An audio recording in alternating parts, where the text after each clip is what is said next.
नमो अरिहंताड़म नमो सिद्धाड़म नमो आईरियाड़म नमो वज्रायाड़म नमो लोए सब साहूड़म।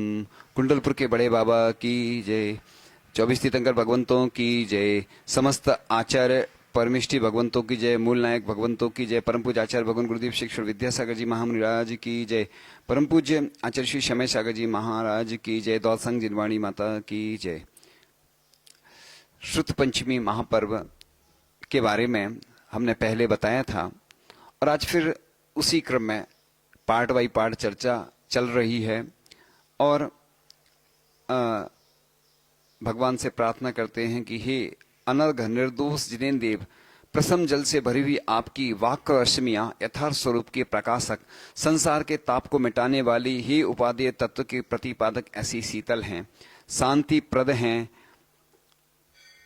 उस प्रकार ना तो चंदन तथा चंद्रमा की किरणें शीतल हैं, न गंगा का जल शीतल है, न मोतियों के हार की लड़ियां ही शीतल। इनमें से कोई भी भावाताप जन्म मरण के दुख को मिटाने के लिए समर्थ नहीं है। भगवान की यह दिव्य वाणी औषधि के समान है। इसलिए आप औषधि तो लेते हैं, लेकिन भगवान की वाणी अगर अच्छे से अपन धार्मिक मांगलिक क्रियाएं करते हैं तो ये पुण्य बढ़ाने वाली क्रियाएं होती हैं। क्योंकि भरत क्षेत्र में कुछ कम 18 कोड़ी सागर के पश्चात प्रथम तीर्थंकर भगवान आदिनाथ की अमृतमय दिव्यवाणी से सर्वोदय तीर्थ स्वरूप धर्म तीर्थ का प्रवर्तन हुआ। तत्पश्चात 22 तीर्थंकरों ने भी अपनी दिव्य देशना से धर्म तीर्थ का प्रवर्तन किया। अंतिम तीर्थंकर भगवान महावीर स्वामी ने भी विश्व के जीवों के कल्याण के लिए सर्वोदय तीर्थ के प्रतीक रूप मोक्ष मार्ग का उपदेश दिया। भगवान महावीर के निर्वाण के पश्चात उनका यह मूल संग 162 वर्ष के अंतराल में होने वाले गौतम गणधर से लेकर अंतिम श्रुत केवली भद्रबाहु स्वामी तक अविच्छिन्न रूप से चलता रहा। भद्रबाहु स्वामी के समय में अवंती देश में 12 वर्ष का दुर्भिक्ष पड़ने के कारण जिनेन्द्र भगवान का अखंड शासन 2 शाखाओं में विवक्षित हो गया।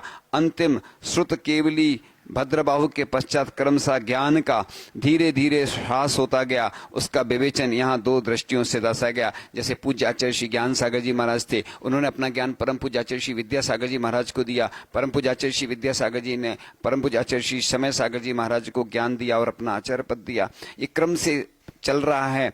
और आचार्य श्री ज्ञान सागर जी का शैवस्वम बिल्कुल अलग था। आचार्य श्री विद्यासागर जी का शैवस्वम भी बहुत अच्छा था। अब क्रम से घटता जा रहा, तो इसलिए इस प्रकार इंद्रनंदी श्रोतावतार के अनुसार सुत पंचमी का बताते हैं कि भूतवली आचार्य ने सटखंडागम की रचना पुस्तकारूढ़ करके ज्येष्ठ शुक्ल पंचमी के दिन चतुर्वेद संघ के सानिध्य में बेष्टन अछार आदि जो कहलाते हैं उपकरणों द्वारा उन पुस्तकों की शुद्ध ज्ञान की विधि पूर्वक पूजा की, जिससे सुत पंचमी तिथि की पर्व के रूप में अत्यंत प्रसिद्धि हुई। इसलिए जैन समुदाय आज भी सुत पंचमी के दिन सुत की पूजा करते हैं। फिर भूतवली आचार्य ने उन सटखंडागम पुस्तकों को जिन पालित के हाथ पुष्दंत गुरु के पास भेजा। पुष्दंत आचार्य अपने चिंतित कार्य को इस तरह सफल देख अत्यंत प्रसन्न हुए।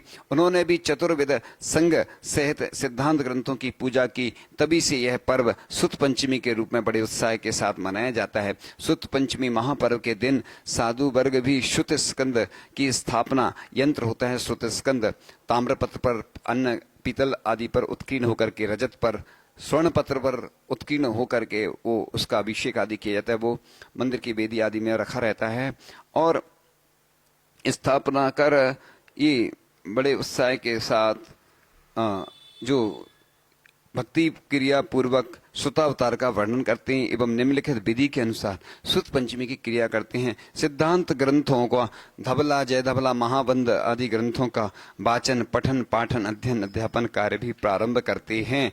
तो इस प्रकार से ये पहले सिद्ध भक्ति पढ़ते क्रियाएं करते हैं। उसके बाद इसमें जो विधि दी है सिद्ध भक्ति के बाद फिर श्रुत स्कंद आदि की स्थापना करके श्रुत भक्ति पढ़ते हैं। श्रुत भक्ति पढ़ने के बाद फिर आदि आदि क्रियाएं की जाती हैं। इस प्रकार से ये भगवान मैं इसी तरह से इस जो ग्रंथों का वर्णन है वो सुत पंचमी के माध्यम से जो ग्रंथों में किया गया है वो वर्णन प्रस्तुत करता हूँ। तो इस प्रकार से ये ग्रंथों में इस प्रकार वर्णन आता है। देखो, एक प्रसंग आता है कि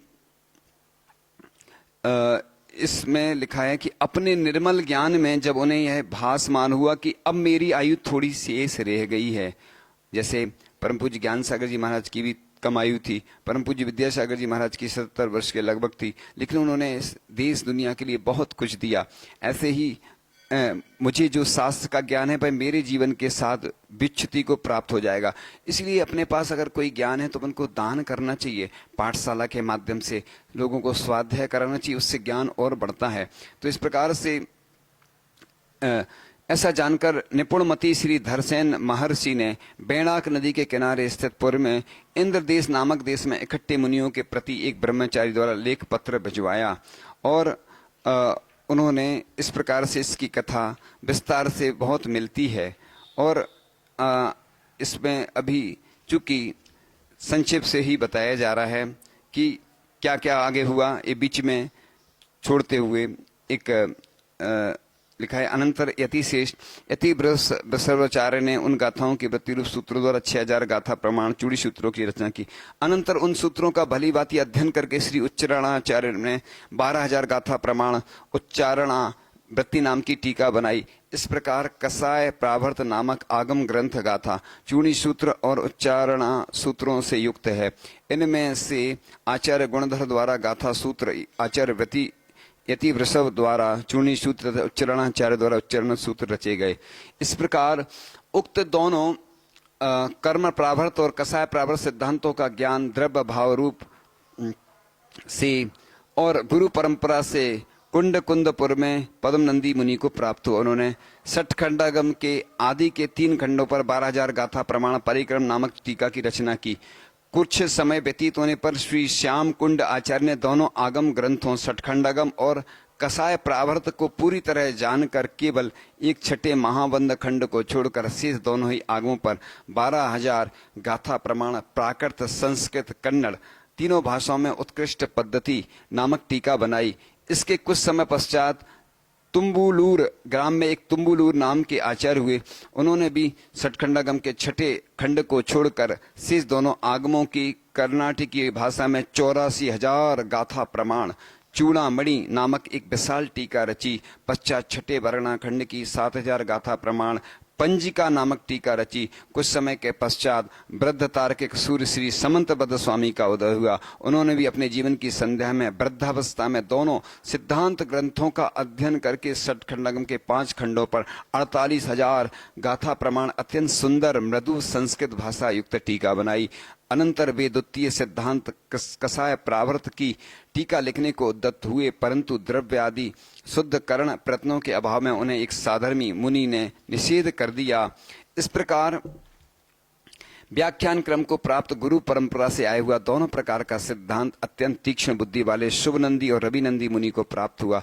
ये दोनों महामुनि भीमरथी और कृष्ण मेघ नदियों के मध्यवर्ती रमणीय उत्कलिका गांव के निकट विख्यात मगगण बल्ली नामक गांव में स्थित थे। उन्हीं दोनों के निकट बैठकर बप्पदेव गुरु ने दोनों सिद्धांतों का श्रवण किया।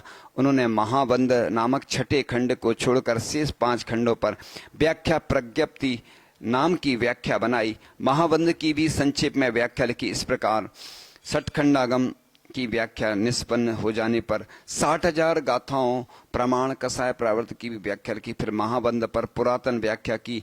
प्राकृत भाषा रूप 5 अधिक 8,000 गाथा प्रमाण व्याख्या लिखी। कितना ही समय व्यतीत होने के अनंतर चित्रकूटपुर निवासी श्रीमान एलाचार्य सिद्धांत तत्वों के ज्ञाता हुए। उनके समीप श्री वीरसेन गुरु ने संपूर्ण सिद्धांत का अध्ययन करके उपरितम निबंधन आदि 8 अधिकारों को लिखा। तदनंतर वे भगवान वीरसेनाचार्य गुरु की आज्ञा से चित्रकूटपुर से वाट ग्राम में पहुंचे।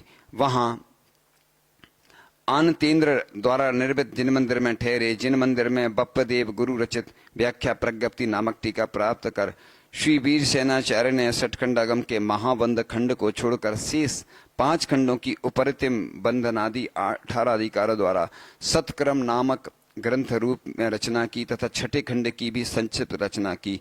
इसी प्रकार 6 खंडों की 72,000 गाथा प्रमाण प्राकृत संस्कृत में से धवला नाम की टीका लिखी। कसाय प्रावर्त की 4 विभक्तियों पर 20,000 गाथा प्रमाण जय धवला नाम की टीका लिखकर श्री वीरसेन स्वामी स्वर्गवासी हो गए। तत्पश्चात उनके शिष्य जयसेन अपर नाम चिनसेन स्वामी ने कसाय प्रावर्त के शेष भाग की टीका को उससे आगे 40,000 गाथाओं में समाप्त किया। इस प्रकार कसाय प्रावर्त की जय धवला नाम की टीका 60,000 गाथाओं में पूर्ण हुई। इस प्रकार की इंद्रनंदी यतिपत्ति ने भव्य जीवों के लिए सुत पंचमी के दिन ऋषियों द्वारा व्याख्यान करने योग्य इस सुतावतार को निरूपित किया। इस प्रकार से ऐसी वर्णन करके इस प्रकार आचार्य भक्ति, शांति भक्ति आदि करके और समाधि भक्ति पढ़ के इस प्रकार से करना चाहिए। तो इस प्रकार से कहते हैं, जिस जाति में अपने पूर्व पुरुषों का गौरव अभिमान नहीं, जो अपने जाति त्योहार को अनादर करती है, वह जाति शीघ्र नष्ट हो जाती है।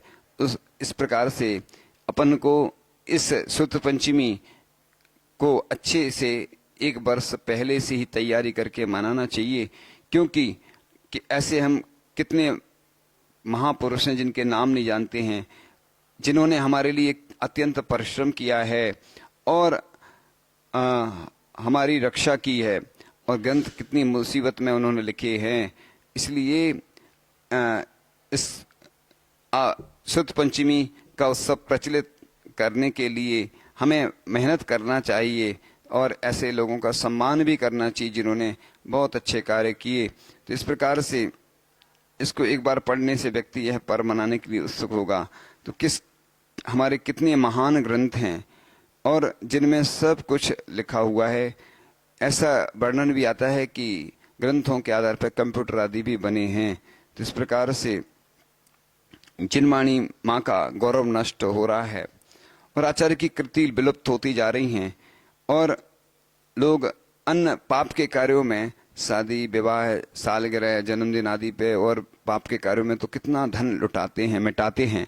लेकिन जब दान की बात आती है कि प्रतिमा विराजमान करना है, मंदिर का जीर्णोद्धार आदि करना है, मंदिर नवीन बनवाना है, या शास्त्र प्रकाशन करवाना है, ताम्र पत्र पर भी उत्कीर्ण करवाना चाहिए, रजत पत्र, पीतल पत्र, ताड़ पत्र, हजारों साल तक हमारे ये ग्रंथ सुरक्षित रहेंगे। और आचार्य ऋषि हमारे पूर्व आचार्यों के चरण भी विराजमान करवाना चाहिए। इस प्रकार से हमारी ये परंपरा चलती रहती।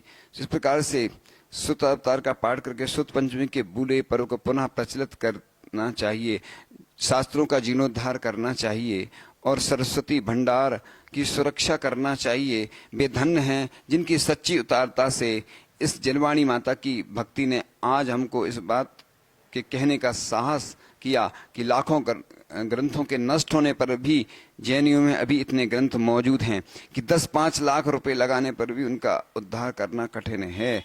इसलिए अपन को ये करना चाहिए कि शास्त्र दान के समान संसार में कोई भी दान नहीं है, उससे बुद्धि की प्राप्ति होती है। इसलिए ये जो बताया जा रहा है बड़ा पुण्य का अवसर है। ऐसे ही हमारे दिगंबर साधु हुए हैं जिन्होंने ऐसी स्तुतियाँ लिखी हैं, और ऐसी स्तुतियाँ पढ़ करके हमारा हृदय प्रफुल्लित और गदगद हो जाता है कि किस प्रकार से उन्होंने हमारे इस धर्म की रक्षा के लिए कितने प्रयास किए। और इस प्रकार से ऐसे पाठ मिलते हैं कि जिनके माध्यम से हमारी स्तुति भी हो जाती है और ये संत्यष्ट मिलता है। विविध विचित्र दुखों से दुखी मोह पास कर मन बांधे, समन हेतु पापों दोषों को शांति शरण तेरी आए। जग की मिथ्या चिंताओं से चिंतित कर मन बंद किए, उनके छेदन वेदन हेतु शांति शरण तेरी आए। काम क्रोध माया दिलोबेन चतुस कसायों में पड़ के, कर्व बंद जो किए छेदने शांति शरण तेरी आए। आप घात चुगली से शांति भंग कर सब को कष्ट दिए, पाप बंद से निजात पाने शांति शरण तेरी आए। हुए चरित्रहीन इस जग में रत्नात्रय नहीं पाल सके, ऐसे उदित कर्म छेदन को शांति शरण तेरी आए। मधुर वचन नहीं बोले पर निंदा से मन वचन मलन किए, कालुस्ता सारी धुल जावे शांति शरण तेरी आए। हिंसा झूठ चोरी कुशील बस कर्म बंद बांधे नित नित, मनुज जन्म पा कर्म छेदने शांति शरण तेरी आए। पुत्र मित्र परिजन की खातिर कितने कितने पाप किए, उन सब पापों के छेदन को शांति शरण तेरी आए। भक्ति स्तुति जाप नित्य जो शांति प्रभु की करते हैं, हिमनग से ऊंचे पापी के पाप ताप प्रोहते हैं। सुख शिव सुख निधि मिल जावे सर्व शत्रु शांति प्रभु देते हैं, मुनिगण और जगत हित शांति शांति प्रभु नित्य ही करते हैं। इस प्रकार से ऐसी स्तुतियां करके हमारा सौभाग्य जगता है कि हे भगवान, मैं आपकी स्तुति इसी प्रकार से करता रहूं। जिस प्रकार से हमने जिनवाणी का महत्व बताया, प्रभु का महत्व बताया, इसी प्रकार से गुरु का महत्व, गुरु की स्तुति करते हैं। रत्नाथ से शुद्ध महाव्रत पंचगुप्त त्रयधारी जो, विषाय कसय रहते गुरु श्रेष्ठ कहाते ज्ञानी ध्यानी वो। गुरु प्रसाद से अर्थ सिद्धि आज्ञा पाले मुखिया होता, गुरु भक्ति से विद्या मिले सफल जीवन में वह होता। गुरु चरणों में रहे दुशील सुशील शिष्य ना जो होता, कल्प वृक्ष गुरु से उस हतभागी को प्राप्त ना कुछ होता। जो जन गुरु वचनों का अवर्णवाद प्रत्यक्ष परोक्ष करे, जिन वचनों का श्रवण उसे जन्मांतर तक ना कदापि मिले। गुरु आज्ञा पालन वैया वृत्ति के भाव सुशिष्य रखे, करे उपेक्षा गुरु की मूढ़मति भव में भटके। 6, 8, 10 दिन या महीने का उपवासी जो रहता, अनंत संसारी है वह गुरु वचन यदि पालन करता। शुरू शुरू में गुरु वचन अंगारों से दाहक लगते, परिणाम काल में कमल नाल से मन शीतल करते।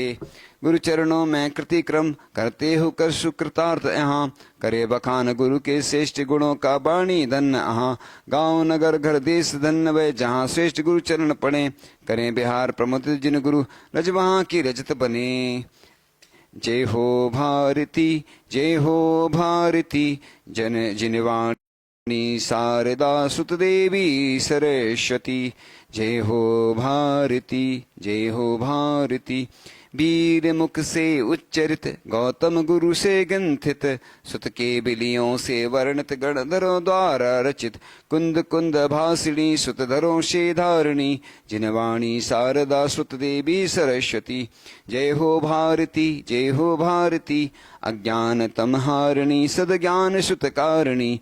द्वादशांग रूप तेरा सुख शांति वारिणी, मिथ्यात्व नाशिनी सम्यक्त सासिनी, जिनवाणी शारदा सुत देवी सरस्वती। जय हो भारती जय हो भारती, विषय विष विरेचिनी जन्म मरण छेदिनी, जिन वचन औषधि श्रुत सुधा पेयिनी। कर्म पुंज भारती भव समुद्र तारती, जिनवाणी शारदा श्रुत देवी सरस्वती। जय हो भारती जय हो भारती, अति दुर्लभ है मनुष्यता उससे भी दुर्लभ जिन दर्शन, मंगलमय जिन धर्म महादुर्लभ उससे भी अति संयम दुर्लभ। दुर्लभ संयम से भी दुर्लभ तम है मुक्ति वर्ण करना, महामुक्ति सुख वचन कहे दुर्लभ तम ऐसे गुरु मिलना। इस प्रकार से ऐसी जिनवाणी का वर्णन करके हमारा हृदय प्रफुल्लित और गदगद होना चाहिए। उसकी सुरक्षा के लिए हमें प्रयास करना चाहिए। तन मन धन से जो भी दान दिया जाता है वो महान बनाता है, तीर्थंकर प्रकृति के बंध में भी कारण बनता है। इसलिए ये सामान्य नहीं होता है। बड़ा ऐसे सौभाग्य से हमें ऐसे अवसर मिलते हैं, क्योंकि इस जिनवाणी की रक्षा के लिए हमारे दिगंबर गुरुओं ने बहुत पुरुषार्थ किए हैं, तब जाकर के हमें ये सब उपलब्ध होता है। देखो ऐसा लिखा है दिगंबर जैन साहित्य में, दिगंबर मुनि की महिमा लिखी है कि अचेलक नग्न रूप और हाथों का भोजन पात्र बनाने का उपदेश जिनेन्द्र देव ने किया है। यह लिखा है कि इस प्रकार से जिन शासन में कहा कि वस्त्रधारी मनुष्य मुक्ति नहीं पा सकता है, जो तीर्थंकर होते हैं वह भी ग्रस्त अवस्था में मुक्ति को नहीं पाते हैं, वे मुनि दीक्षा लेकर जब दिगंबर वेश धारण करते तभी मोक्ष पाते हैं। इसलिए जिन प्रशांत आत्मा मुनि महाराजाओं के विंध्याचल पर्वत नगर हैं, पर्वत की गुफाएं बसती का ग्रह हैं, पर्वत की शिला सैया समान है, चंद्रमा की किरणें दीपकवत हैं, मृग सहचारी हैं, सर्वभूत मैत्री दया कुलीन स्त्री है, विज्ञान पीने का जल और तप उत्तम भोजन है, बेही धन्य ऐसे मुनिराज जिनको संसार रूपी करदम से निकालने के लिए मार्ग का उपदेश देने वाले हों। इस प्रकार से जिस प्रकार से ये वर्णन किया जा रहा है कि इस प्रकार से मुनिराज की महिमा अपरंपार है, क्योंकि ये मुनिराज इस प्रकार से अपनी चर्या का पालन करते हुए हम सबके लिए बहुत कुछ प्रदान करते हैं। इसलिए ये जो ग्रंथों में वर्णन आता है उसके अनुसार बताया जा रहा है कि प्राचीन विभिन्न दर्शन एवं साहित्यों में भी ये मुनिचर्या का, मुनियों का वर्णन आता है। तो अन्य साहित्य में सब जगह चाणक्य नीति में मिले शास्त्र अनेक हैं, विद्या भी बहुत हैं, समय थोड़ा है, विघ्न बाधाएं भी बहुत सी हैं। ये बहुत अच्छा प्रसंग आपको मिल रहा है। अतएव जैसे हंस जल मिश्रित दूध में से जल को अलग करके केवल दूध को ले लेता है, उसी प्रकार निरर्थक बातों को छोड़कर जो कुछ सार वो तो उसी को ग्रहण कर लेना चाहिए। मैं इस प्रकार से हाँ, अन्य ग्रंथों में भी ये दिगंबर धर्म का वर्णन मिलता है, आप इसमें पढ़ सकते हैं। जैन धर्मों में तो है ही, इसके अलावा अन्य पुराण आदि में भी इसमें वर्णन होता है। तो इस प्रकार से देखो, एक लेख आता है कि लगभग 400 वर्ष पूर्व जहांगीर बादशाह ने फरमान निकाला था कि बादों के महीने में 12 दिन तक किसी भी पशु पक्षी का वध नहीं किया जावे। पाठकों की जानकारी हम नीचे। तो फरमान जहांगीर कातरता ने मुगलिया के शहंशाह जहांगीर का ईद मौके पर शाही फरमान आज से 344 साल पेशतर 26 फरवरी सन 1605 को जैन धर्म के मुकद्दस इबादती महाभादों के 12 मुकद्दस अय्याम के दौरान मवेशियों और रिंदों को जबह करना बंद किया जाए। ना का विले फारामोश हमारी सल्तनत के मुमालिक महरसुआ के जुमला हुकाम आदि आदि इसमें लिखा है।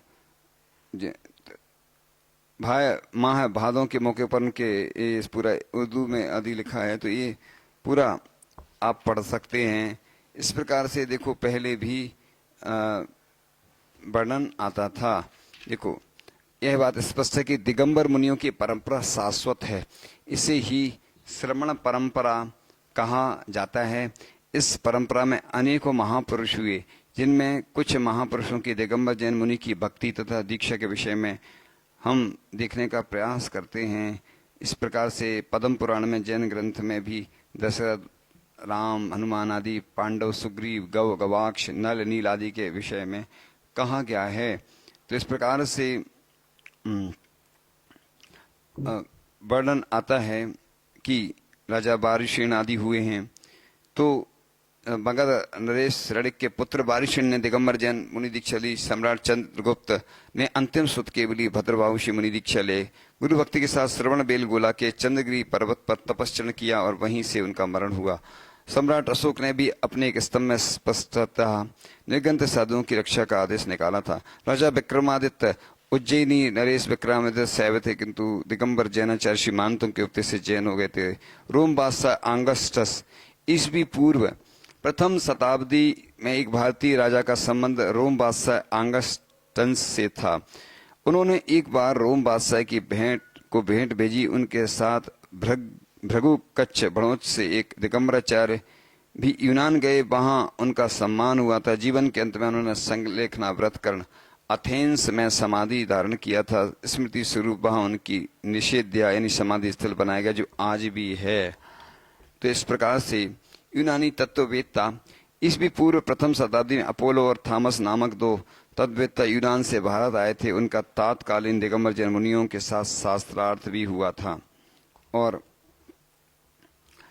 राजा मनेन्द्र मिलिंद में हुआ। 599 में एक बार राजा मनेन्द्र से भगवान के निर्गंत धर्म द्वारा मना संतुष्टि करने का आग्रह किया था, जिसे राजा मनेन्द्र ने स्वीकार किया था। अंत में वे जैन धर्म में दीक्षित हो गए थे और राज्य में अहिंसा धर्म की वृद्धि हुई थी। राजा अजेस के समय में तक्षशिला में जैन धर्म उन्नति पर था। उस समय के बने हुए जैन ऋषियों के स्मारक स्तूप आज भी वहां भग्नावशेष में मौजूद हैं। मथुरा के राजकुमारों व राजकुमारियां तो इस प्रकार से राजपूत राजकन्या आदि थे। कलिंग राजा, कलिंग देश में प्रथम तीर्थंकर भगवान ऋषभ देव के पुत्र ने कलिंग में राज्य किया था। जब भगवान सर्वज्ञ अवस्था में विहार करते हुए कलिंग पहुंचे तो उनके उपदेश से प्रभावित हो कलिंग राजा ने अपने पुत्र को राज्य दे दिगंबर जैन दीक्षा धारण कर ली थी। अब राजा दशरथ यशधर के राजकुमार राजा दशरथ अथवा राजा यशधर के पुत्र 500 साथियों से दिगंबर मुनि हुए थे तथा वहीं से मुक्त हुए थे। कोटि शिला से 1 करोड़ मुनि मुक्त हुए। कोटि शिला कलिंग देश में, जिस पर 1 करोड़ मुनियों ने बैठकर निर्वाण प्राप्त किया। इसी प्रकार उस शिला का सार्थक नाम कोटि शिला है। इसे राम लक्ष्मण ने उठाकर अपना बाहुबल प्रकट किया था। होयसाल राजा, मैसूर के होयसाल राजा दिगंबर जैन मुनियों के भक्त थे। कहा जाता है कि साल नामक एक व्यक्ति एक जैन यति दिगंबर जैन मुनि के पास विद्या अभ्यास करता था। एक दिन एक शेर ने मुनिराज पर आक्रमण किया तो साल ने शीघ्र ही निहत्ते अपने बाहुबल से उसके मुख को फाड़ धराशायी कर मुनिराज की रक्षा की थी। उससे उसका नाम होयसाल पड़ा और सिंह से मुकाबला करने वाली उसकी मुद्रा बन गई। मुनि रक्षा के पुण्य प्रभाव से वह फिर होयसाल नामक राजा हुआ। राजा विनयादित्य, होयसाल की परंपरा राजा विनयादित्य हुए, जिनके गुरु दिगंबर जैन मुनि शांति देव थे। भीमसेन राजा, बनारस के राजा भीमसेन जैन धर्म मुनि का भक्त था और अंत में वह पिहिताश्रव नामक जैन मुनि हुआ था। राजा रणकेतु, मथुरा नरेश रणकेतु अपने भाई गुणवर्मा के साथ नित्य देव पूजा किया करता था। उसने अंतिम अवस्था में गुणवर्मा को राज्य दे दिगंबर जैन मुनि दीक्षा ली थी। जित शत्रु, तो सौरीपुर नरेश जित शत्रु वह विद्वानों का आदर करता था। अंत में वह जैन मुनि हो शांति कीर्ति नाम से प्रसिद्ध हुआ था। मुंज नरेश दिगंबर जैनाचार्य महासेन का भक्त था और उनके उपदेश से उसने राज्य का मोह त्याग कर दिगंबर मुनि दीक्षा ली थी। राजा भोज प्रभाचंद्राचार्य का भक्त था। शांति सेन नामक दिगंबर जैन मुनि ने सैकड़ों विद्वानों को बाद में परास्त किया तथा मानुदंगाचार्य के भक्ति चमत्कार से प्रभावित हो वह जैन धर्म का अनुयायी हो गया था। राजा विंध्य वर्मा मालवा नरेश विंध्य वर्मा दिगंबर जैन मुनियों का भक्त था। मुनि मदन कीर्ति विंध्य वर्मा के पुत्र अर्जुन देव के राजगुरु मदनोपाध्याय के गुरु थे। पृथ्वीराज बजोलिया के पार्श्वनाथ मंदिर की सेवा दिगंबर जैन मुनि पद्मनंदी और शुभचंद्र के उपदेश से पृथ्वीराज महाराजा ने मोरा कुटी ग्राम भेंट किया था और सोमेश्वर राजा ने भी उस मंदिर के लिए उक्त मुनिराज के उपदेश से रेवाड़ नामक ग्राम भेंट किया था। सम्राट कुमार पाल दिगंबर जैन मुनियों का भक्त था। उसके शासनकाल में अनेक दिगंबर मुनि थे। श्रवण बेलगोला महाराजा चामुंडराय दिगंबर आचार्य श्री नेमीचंद्र के अनन्य भक्त थे। उनके ही निर्देशन उसने श्रवण बेलगोला के भगवान बाहुबली की प्रतिमा प्रतिष्ठित की थी। अकबर, शाहजहां, जहांगीर आदि ने भी अपनी सभा में अनेक दिगंबर जैन मुनियों का सम्मान किया। ऐसा उल्लेख है। छत्रसाल बुंदेलखंड के प्रतापी सम्राट थे। जैन धर्म व जैन मुनियों के भक्त अंजना, हनुमान जी की माँ जब भी माँ अंजना के गर्भ में थे तब अंजना की सास ने उन्हें दोषारोपण और घर से निकाला था। उस समय अंजना अपनी धाय के साथ वन में चली गई। वहां 4 नदीधारी दिगंबर जैन मुनि के दर्शन हुए थे। अंजना ने उनकी भक्ति की थी और भी अनेक उल्लेख ऐसे आते हैं कि अभी तक इस प्रकार से अनेक कोई भारत में कोई सम्राट न रहा बल्कि अनेक छोटे से राज्यों में देश विभक्त हो गया। इन राज्यों में अधिकांश राजपूतों के अधिकार थे और उनमें दिगंबर मुनि निर्बाध विचरण कर जन कल्याण करते थे। इस प्रकार से बनारस के राजा भीमसेन जैन धर्मानुयायी थे और अंत में पिता सब ऐसा वर्णन आता है। दिगंबर जैनाचार्य श्री शुभचंद्र श्री राजा मुंज के समकालीन थे। उन्होंने राज्य का मोह त्याग कर दिगंबरी दीक्षा धारण की थी और इस प्रकार से अन्य प्रसंग भी इसमें प्राप्त होते हैं। एक शिशु नाग वंश काल यानी महाराजा नंद ने राजगृह पर 5 स्तूप बनवाए। जैन कथा कोश के अनुसार उन्होंने दिगंबर में जैन मुनि दीक्षा ली। नंद वंश काल यानी सकटाल के पुत्र स्थूलभद्र ने भी दिगंबर दीक्षा ली। सम्राट सिकंदर जब भारत आया तो तक्षशिला पर उसने दिगंबर मुनियों की भारी प्रशंसा सुनी। उसने अंत कृतस नामक दूत को कल्याण नामक दिगंबर मुनि के पास भेजा और शंकर स्थापित भक्त हो गया। इस प्रकार मौर्य वंश काल हुआ कि चंद्रगुप्त मौर्य ने आचार्य भद्रबाहु से दिगंबर मुनि दीक्षा ली।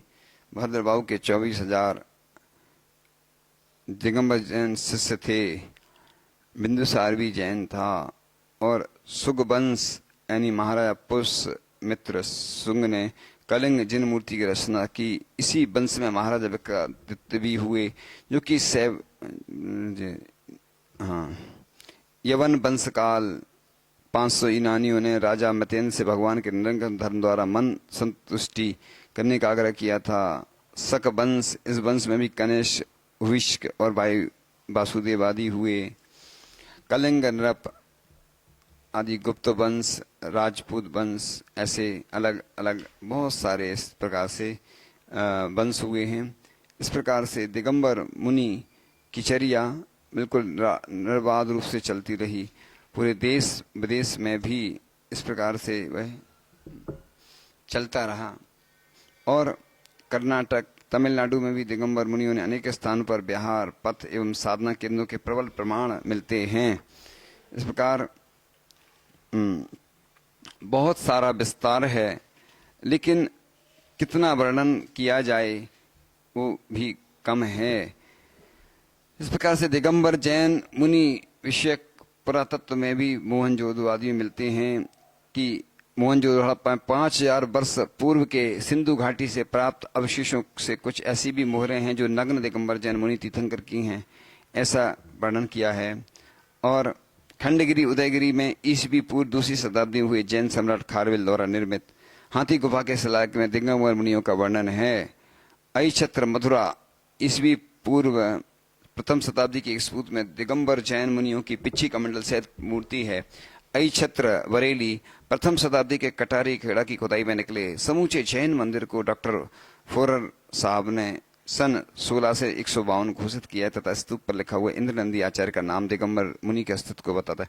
कौशाम्बी यहाँ कुषाण कालीन आयागपट्ट में आचार्य शिवनंदी व उनकी शिष्याओं का नाम उल्लेख है। कुहाऊ गोरखपुर यहाँ के गुप्तकालीन संवत 141 के दिगंबर जैन मुनियों की प्रतिमाएं एवं प्रशस्ति उनके नाम उल्लेख है। राजगृह यहाँ पर भी गुप्तकालीन अनेक दिगंबर जैन मूर्तियां एवं शिलालेख मौजूद हैं। बंगाल यहाँ गुप्तकालीन संवत 159 सन 479 के ताम्रलेख में दिगंबराचार्य गुहिनंदी का नाम उल्लेख है। तमिलनाडु के पोन्नूर मलय, तिरुमलय, वनवासी, कुंद आदि स्थानों में ईसवी पूर्व 3वीं शताब्दी के निर्मित दिगंबर जैन मुनियों हेतु गुफाएं, सैयाएं, मूर्तियां, चरण चिन्ह आदि हैं।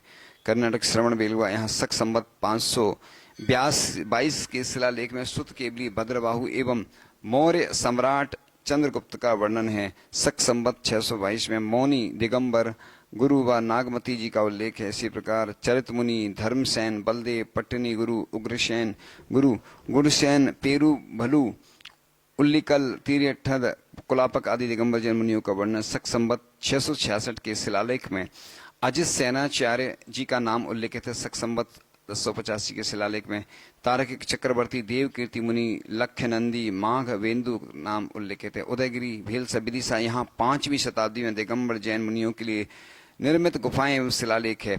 अजंता की गुफाएं यानी जहाँ 7वीं शताब्दी में निर्मित गुफा नंबर 13 एवं 33 है जिसमें दिगंबर मुनियों के शिला चित्र हैं। बादामी गुफा की बसदी शक संवत 665 7वीं शताब्दी के शिलालेख में दिगंबर मुनियों के नाम उल्लेख है। एलोरा यहाँ महाराष्ट्र में यहाँ 8वीं शताब्दी में दिगंबर जैन मुनियों के लिए बनाई गई अनेकों गुफाएं हैं। इंद्र सभा गुफा, जगन्नाथ सभा गुफा, छोटा कैलाश आदि गुफाओं में तो मुनियों के शिलाचित्र एवं शिलालेख भी हैं। शव दत्ती बेलगांव यहाँ 8वीं शताब्दी के शिलालेख में आचार्य श्री मूल, गुण कीर्ति, इंद्र कीर्ति आदि के नाम उल्लेख हैं। राठौर यहाँ 8वीं शताब्दी सन 813 के ताम्रपत्र में दिगंबर मुनि विजय कीर्ति कुलाचार्य एवं मुनि अर्क कीर्ति का नाम उल्लेख है। मान्यखेट सन 860 के ताम्र पत्र में दिगंबर मुनि श्री देवेंद्र मुनि का नाम उल्लेख है। मूधुल कुंड कर्नाटक धारवाड़ यहाँ के 9वीं शताब्दी 10वीं शताब्दी के शिलालेख में दिगंबराचार्य श्री कनकसेन वीरसेन का नाम उल्लेख है। 10वीं शताब्दी के एक शिलालेख में दिगंबराचार्य बाहुली वैयाकरण का नाम उल्लेख है, जिनके उपदेश से चौथे राट्य शांतने तथा उनकी पत्नी निष्कंभ ने दिगंबर जैन मंदिर के लिए 150 भूमि प्रदान की थी। सुधी धारवाड़। इस प्रकार से यहाँ 10वीं शताब्दी के शिलालेख में गंगवंशी राजकुमार गुटुक व उसकी स्त्री दिगंबला के द्वारा दिगंबर मुनियों की जीवन भक्ति हेतु दिगंबर मंदिर दान दिया था। कोल्हापुर महाराष्ट्र में यहाँ के म्यूजियम में स्थित 10वीं शताब्दी के शिलालेख मुनि कुमार कार्तिकेय का नाम उल्लेख है। शिलाहार यहाँ 1065 के शिलालेख में दिगंबराचार्य मागनंदी सिद्धांत देव माणिक नंदी का उल्लेख है। बच मनी यहाँ के शक 1073 के शिलालेख में कुलचंद्र मुनि मागनंदी सिद्धांत देव एवं अरह नंदी सिद्धांत देव का नाम उल्लेख है। आरटाल धारवाड़ 10वीं शताब्दी के 1048 के शिलालेख में दिगंबर मुनि श्री कनकचंद्र जी का नाम उल्लेख है।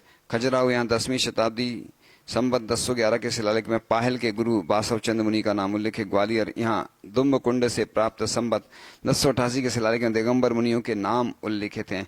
झालरा पाटन यहाँ संवत 1066 के शिलालेख में नेमी देवाचार्य एवं बाल देवाचार्य का नाम उल्लेख है। देवगढ़ यहाँ के 11वीं शताब्दी के शिलालेख में शुभदेव नामक मुनि का उल्लेख है। वहीं 1209 के शिलालेख में अनेक मुनियों आदियों का नाम उल्लेखित है। बिजोलिया मेवाड़ में यहाँ के मंदिर में एवं तथा मानस स्तंभ में मुनियों के प्रतिबिंब एवं चलन चिन्ह 2 मुनि स्वाध्याय करते हुए पृच्छी कमंडल से अंकित हैं। कौनूर बेलगांव यहाँ के संवत 1009 के शिलालेख में भी जैन मुनियों का नाम उल्लेख है। कलहोले ग्राम बेलगाम यहाँ के पुरातत्व में भी अनेक जैन मुनियों का वर्णन मिलता है। रायबाग ग्राम बेलगाम 1124वीं शताब्दी के शिलालेखों से भी राट राजा कार्तिकेय ने मुनि भक्त का उल्लेख मिलता है। बीजापुर यहाँ के किला के संवत 1001 के शिलालेख में दिगंबर मुनियों के उल्लेख हैं। तेवरी यहाँ के 12 शताब्दी के पुरातन दिगंबर मुनियों का उल्लेख मिलता है। दिल्ली नया मंदिर तलघर में स्थित 15वीं शताब्दी के मूर्ति में विमल सेन मुनि तथा अन्य का उल्लेख मिलता है। लखनऊ चौक मंदिर में विराजमान संवत आदिनाथ भगवान की मूर्ति की प्रशस्ति में निरंतर 4 सकल कीर्ति का नाम उल्लेख है। बंगाल चावलपट्टी के जैन मंदिर में स्थित 16वीं शताब्दी के 10 धर्म यंत्र में आचार्य रत्न कीर्ति मुनि सकल कीर्ति नाम उल्लेख है।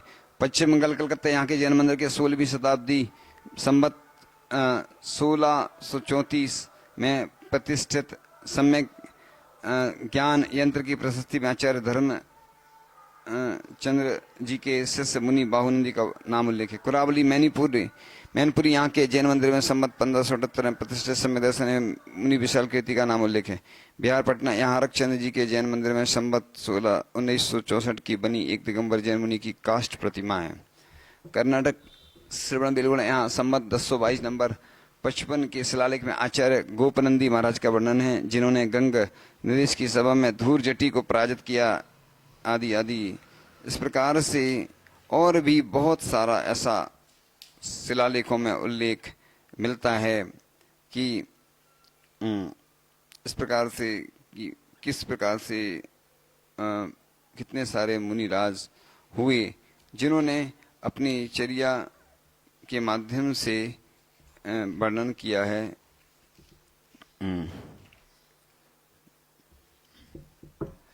तो इस प्रकार से संवत 1999 के शिलालेख में मंत्री नागदेव के गुरु दिगंबर मुनि नए कीर्ति योगेंद्र का एवं उनकी गुरु परंपरा का उल्लेख है। सक संवत 1045 में हुई साल गंगा नरेश विष्णुवर्धन ने अपने गुरु दिगंबर जैन मुनि शुभचंद्र देव की समाधि स्थल का निर्माण कराया था। इसी शिलालेख में इनकी भावज जवा कन्नवे का मुनियों के प्रति दान सत्कार का वर्णन मिलता है। शक संवत 1037 के लेख में मुनि त्रैकाल योगी के तप का वर्णन मिलता है। शक संवत 1044 के लेख में दंड नायक गंगाराज की धर्मपत्नी लक्ष्मीमती शुभचंद्राचार्य की भक्त थी। शक संवत 1205 में होयसार वंश के राजगुरु दिगंबर मुनि महामंडलाचार्य महागनंदी का उल्लेख मिलता है तथा बेल गोल का भी नाम उल्लेख है। सन 1478 में जिंजी प्रदेश के दिगंबराचार्य विषयन का उल्लेख है, जिन्होंने लिंगायत प्रचारकों के समक्ष बाद में विजय प्राप्त की थी। सन 1530 के शिलालेख में श्री रंग नगर के शासक के विधर्मी होने पर जैन साधु विद्यानंदी द्वारा उन्हें पुनः जैन धर्म में स्थापित करने का उल्लेख मिलता है। इसी शिलालेख में मुनि विद्यानंदी द्वारा राज नंददेव, राजा सातवेंद्र केसरी, राजा नरसिंह, राजा भैरव, राजा कुण्य रम की सभा में बाद में विजय का उल्लेख मिलता है। दिगंबर संत महातपस्वी श्री महासैन्य बादशाह अलाउद्दीन के राज दरबार में सठ दर्शनवादियों से शास्त्रार्थ में विजय पाई और दिगंबरत्व की अखंड ध्वजा भारतवर्ष की राजधानी दिल्ली में आरोपित की थी। सन 1530 के शिलालेख में आचार्य सिंह द्वारा दिल्ली के बादशाह की सभा में अन्य धर्मों को हराने का उल्लेख मिलता है। सन 1489 के शिलालेख में हुमस मठ के तत्कालीन दिगंबर मुनि में संवत 1667 में दिगंबर मुनि श्री शकल चंद्र जी विद्यमान रहे। संवत 1680 के मैनपुरी स्थित सात भंडार गुटके में मुनि महेंद्र सागर का उल्लेख मिलता है। ब्रिटिश शासनकाल के दौरान संवत 1870 में ढाका शहर में श्री नरसिंह नामक मुनि इटावा के आसपास आदि ऐसे उल्लेख मिलते हैं। और धारवाड़ कर्नाटक में कादम्ब देवगिरी, जहां पांचवी शताब्दी के ताम्रपत्र दिगंबर मुनियों की सेवार्थ महाराजा श्री कृपण वर्मा के पुत्र राजकुमार देव वर्मा ने खेत दान में दिया था, ऐसा लेख में उल्लेख आता है। और इसी प्रकार से अन्य देश विदेश में भी महाश्रमण संघ के वर्णन था। एक ताम्र पत्र में 5वीं शताब्दी का पुस्तक की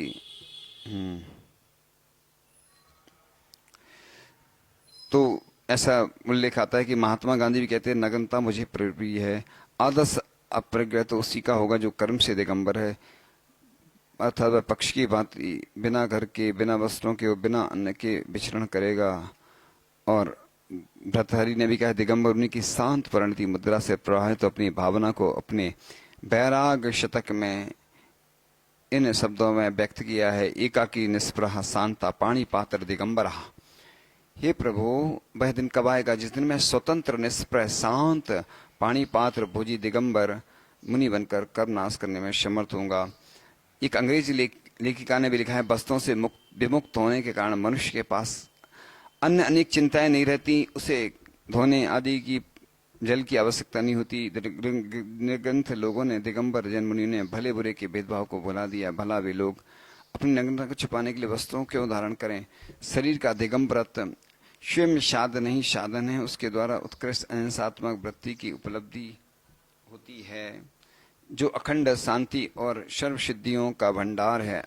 आचार्य कुंद कहते हैं कि नग्गो ही मोख मग्गो शेषा उमग गया सभ्य दिगंबरति ही मोक्ष का मार्ग है, शेष मार्ग नहीं। दिगंबर मुनियों का उल्लेख सभी धर्मों में मिलता है। इस प्रकार से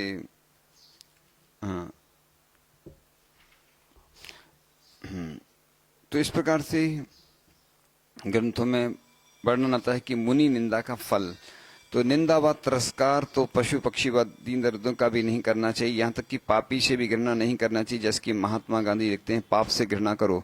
निंदा व तिरस्कार का फल तिरस्कार, दूसरों को कष्ट देने से कष्ट मिलता है। हमारे जैन शास्त्रों में तो सामान्य लोगों से भी की गई निंदा व तिरस्कार का फल बहुत ही भयानक लिखा है। इस प्रकार से अनेक दृष्टांत मिलते हैं कि तिरस्कार का फल क्या क्या किसको मिला। इस प्रकार अपन को लिखा है कि अनंत बल केवली भगवान ने अपने धर्मधनुष के खिलाफ रावण से कहा, जो साधु से द्वेष रखते हैं वे पापी हैं, मिथ्या दर्शन सहित हैं एवं व्रत ध्यान से जिनका मरण होता है वे निश्चय ही नरक में जाते हैं। तो इस प्रकार अनेक ऐसे दृष्टांत हैं कि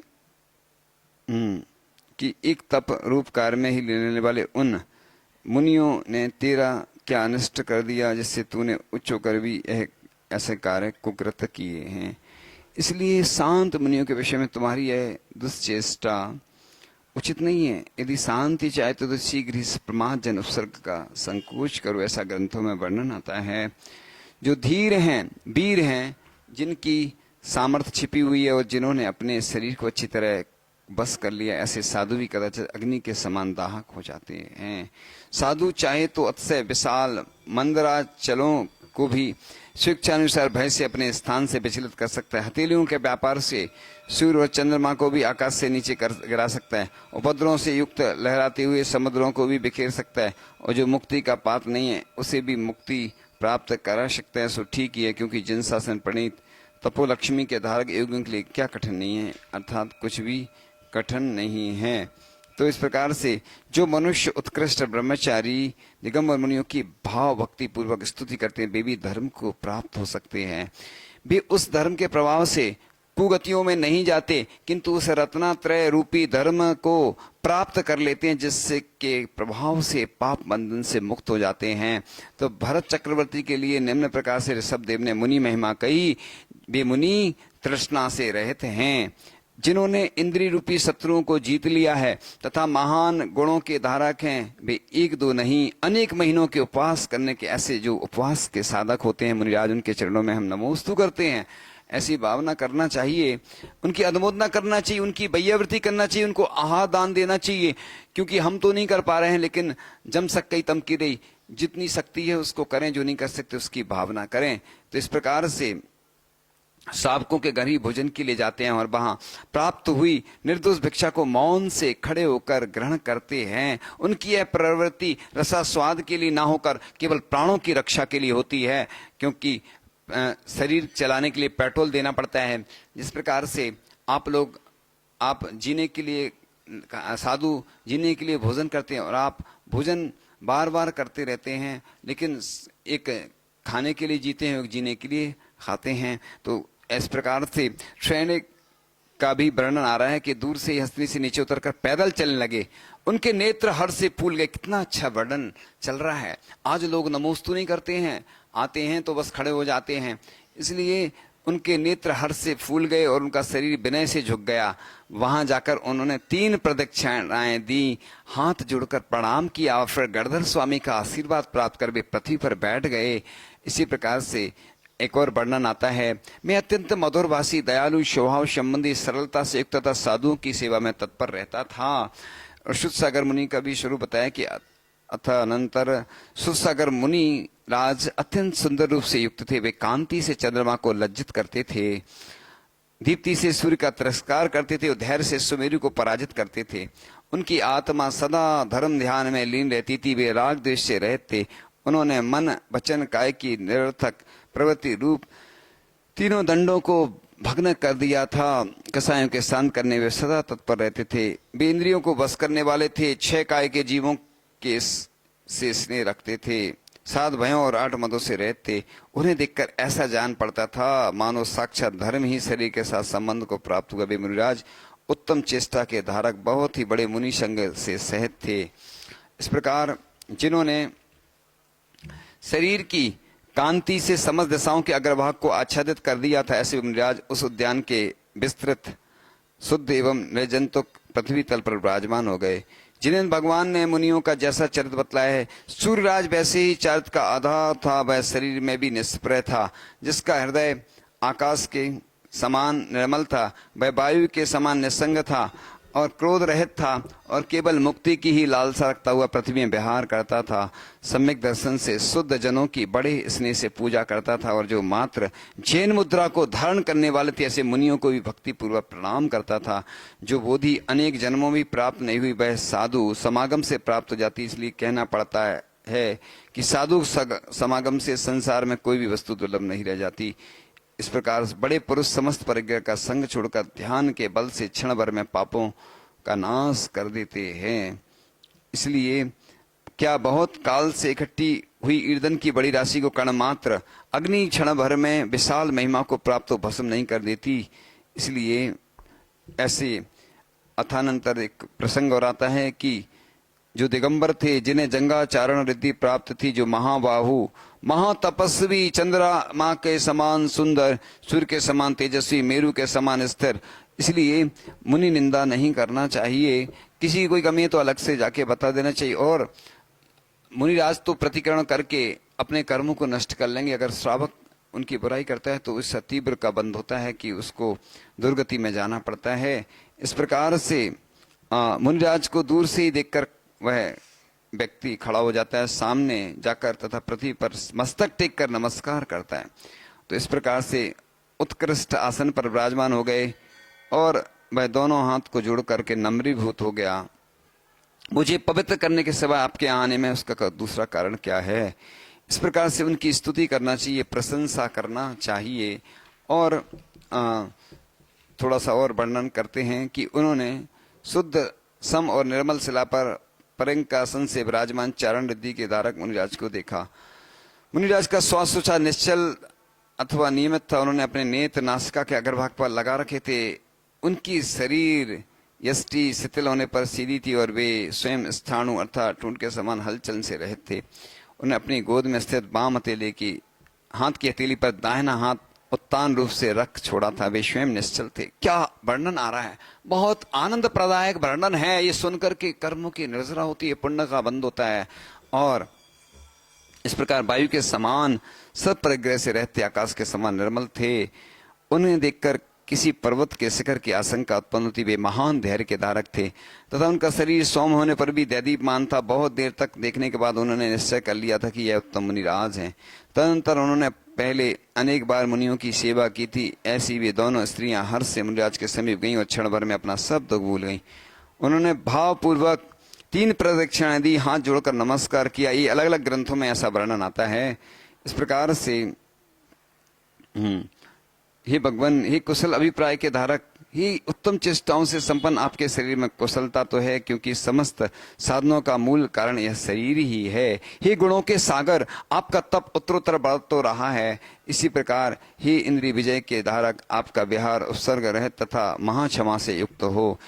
इस प्रकार से जिनवाणी के ज्ञान ते सूझे लोकालोक, सो वाणी मस्तक नमो सदा देतु दो। हे जिनवाणी भारती माँ तो जपो निर्णय, जो तेरी शरण आ गए सो पावे सुख चैन। देव भजो अरिहंत को गुरु सेवा निर्गन, दया धर्म पालो सदा यही मोक्ष का पंथ। परम पूज्य आचार्य भगवान गुरुदेव श्री विद्यासागर जी महामुनि राज की जय। परम पूज्य आचार्य श्री समय सागर जी महामुनि राज की जय।